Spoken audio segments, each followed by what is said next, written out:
how to ship personal belongings after death. That's our topic today, and we'll get started right after this.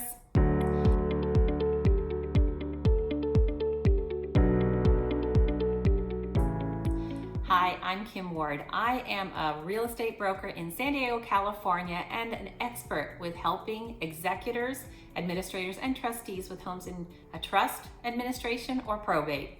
So how do you ship personal belongings after death? This video covers shipping large items. It's important that you know if things that you want shipped, and if you're not here, my team and I are happy to package things up in a box or two and take that box to UPS and send it off to you. But when you have larger items, this video will show you how to ship personal belongings after death. There are 5 ways that you can ship across the country: the United Postal Service, courier shipping like UPS or FedEx. You can rent a truck and move it yourself. You could hire a moving company, or you can use consolidated freight. That's what we're going to be focusing on for large items. Of course, our market today offers numerous ways to ship. However, if you've never had to ship large items across the country, you may find it a little bit daunting and the shipping prices kind of confusing. If your shipped item is heavier than 70 pounds, it may be difficult for you to find a convenient and the least expensive way in order to send that to you. If you're wanting to ship large items like appliances or a piano or dining room tables and chairs, you may find it difficult figuring out how to do that. And you won't be able to send them the typical way that we do things using standard parcel shipping. Like I talked about earlier, the small boxes, that's not too difficult. But when it comes to the large items, it's a little bit more complicated. So what is considered a large shipment, and what's the difference between parcel and freight shipping? There are 2 main shipping categories: parcel and freight. Large items are classified as freight, and again, they cannot be shipped the normal way.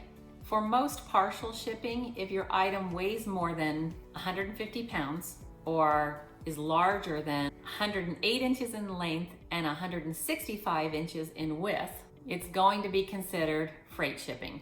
While some parcel services do some large shipments, the price is often much higher than the way I'm going to be talking about and the way that I have helped my clients to ship large items.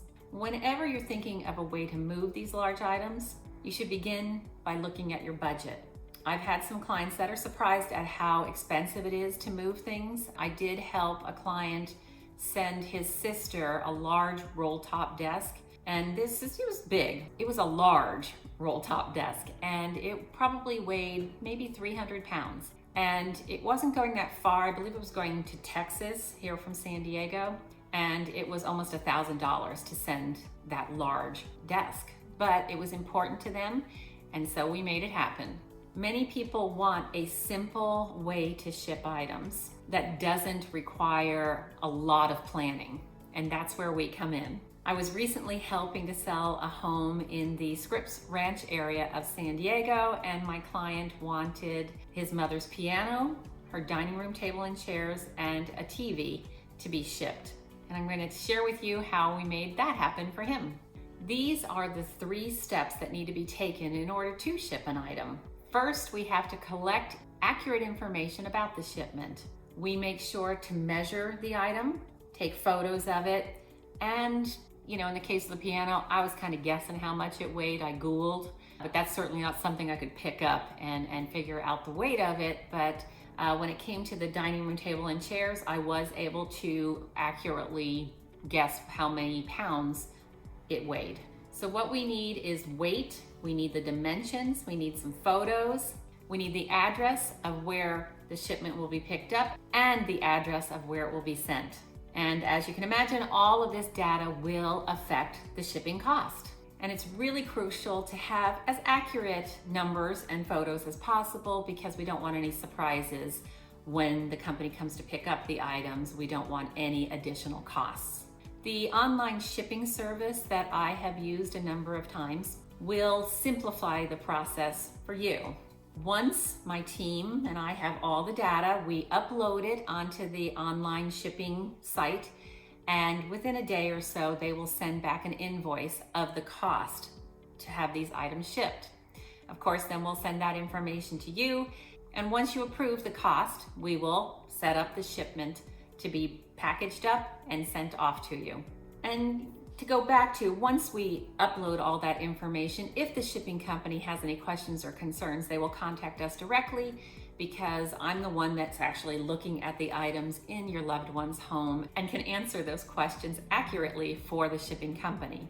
So once all that's done, you've approved of the shipment, we will let the shipping company know. We will set up a date where they will come and pick up the items, and then we'll have an approximate date of when you can expect the items to be delivered to your home. During this process, they will send me an email update once in a while, and I will let you know when I have received those email updates, even if it's after we've closed escrow on the property that you're selling. So how much will it cost for your items to be shipped? Of course, there's no fixed price for what it costs because every situation is different.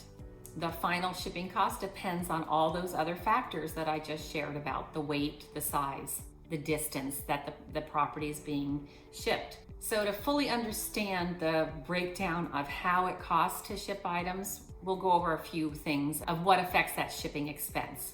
The first is density. It may seem unusual, but dense items are often less expensive to ship.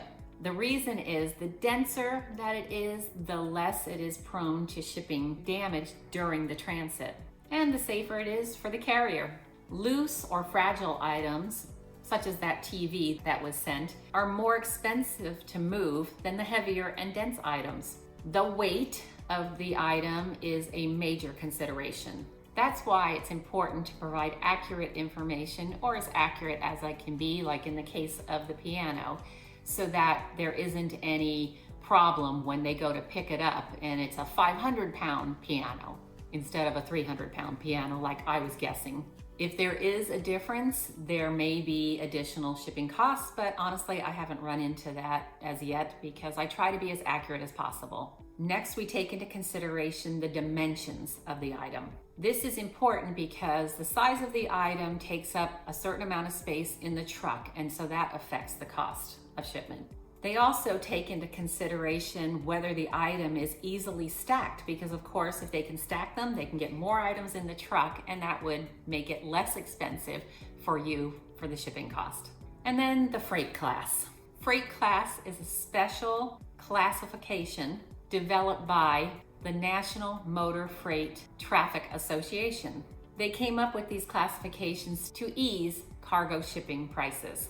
Now, these shipments will take weeks in order to be received because they are being shipped with the least freight classification, so they're shipped much slower.